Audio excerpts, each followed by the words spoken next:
Caloocan? North Caloocan. Ay, ang layo. Yes po. Malayo yung North Caloocan. Di ba yung parang papunta na ng QC, papunta Yes ng po. Novaliches? Yes po. Yung- Ang traffic Boundary na po ng Bulacan at Valenzuela. Correct. Nakabarungkat, ano ka ba? Government employee? Yes po, public school teacher. Shoutout sa mga teachers dyan! Hi, Hello! mga teachers, gusto pa si Jante. Anong school yan? San Bartolome High School! San Bartolome.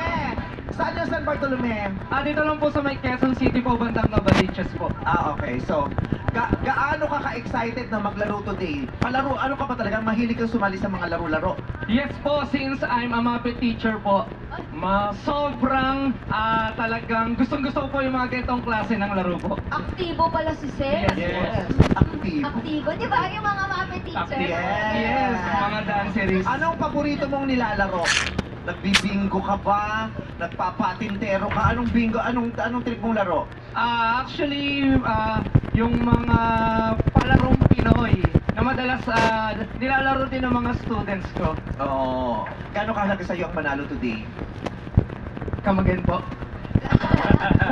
So kailangan ko umalis Sorry po, din. sorry. And I will come again. Pinapaulit sa'yo. Bakit alam mo hindi dapat sinasabi agad-agad yung come again? Bakit? Sabihin mo muna thanks for coming. Ay, oo. No, thanks for coming, come again. Yun, tama naman. Oo. Bakit? Gaano kahalaga para sa'yo ang manalo sa larong ito today? Sobrang halaga po sa akin ang manalo today dahil ang mapapanalunan ko po kung sakali po ay for sure may tutulong ko po to sa aking school.